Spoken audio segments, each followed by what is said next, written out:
તો નમસ્કાર મિત્રો, ફરી એકવાર તમારા ફોનમાં મારું આ બે હાથ પસારીને સ્વાગત છે।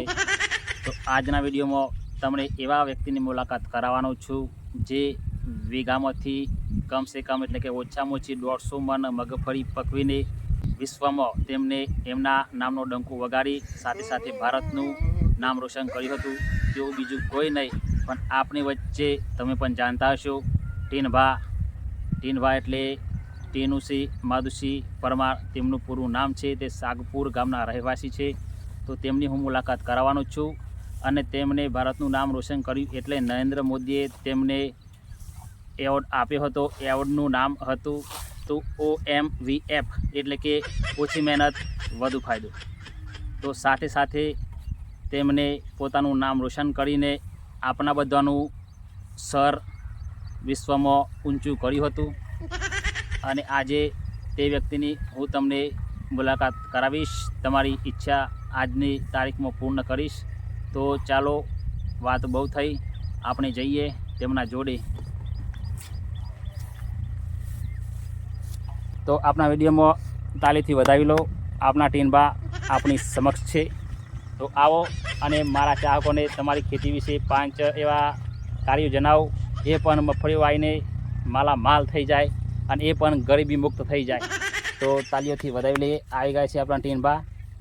તો જલ્દી આવો અને મારા ચાહકોની આ તમારી પાવન પગલાં પાડીને ચાહકોની ફરમાઈશ પૂરી કરો।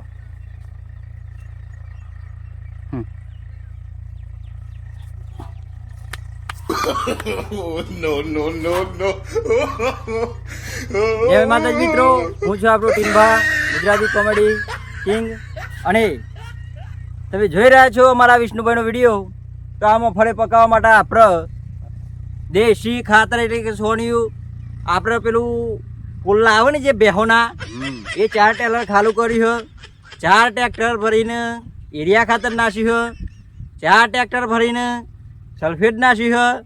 પાક એટલે તમ તાર વિડીયો આવો ના આવો પછી ફરીને એક બનાવ્યું તમ તાર તમારે 1000 MB આપણા ઓહન બગાડ નાખવાની અને આપણી માહિતી લેવાની અને આપણો વિડીયો જોવાનો, મને આગળ ઢસેલતું રહેવાનું। મારી માહિતી જોઈને તમે આ રીતના ખેતી કરે તો માલા માલ થઈ જાઓ। શું કીધું? એટલે આપણું રાજ આપણા જોડે, ભારતની સંસ્કૃતિ આપણે સાચવીને બેહર્યા અહીં સાચવવાની છે। એટલે તમે સપોર્ટ કરતા રહેજો। જય માતાજી। તો તમે સાંભળ્યું ટીનભાના મુખે કઈ રીતે ખેતી કરવી। તમે પણ આ રીતે ખેતી કરો અને રાતે રાત માલામાલ થઈ જાઓ અને તમે પણ મેળવો નરેન્દ્ર મોદી તરફથી સારી ખેતીવાળો એવોર્ડ। તો ચાલો, આ વિડીયોમાં આટલું જ। બીજી વાર વિડીયો બનાવીશ મગફળી પાકે ત્યારે। ત્યાં સુધી વિડીયોની રાહ જોજો અને વિડીયોને લાઈક કરજો, શેર કરજો। Good bye.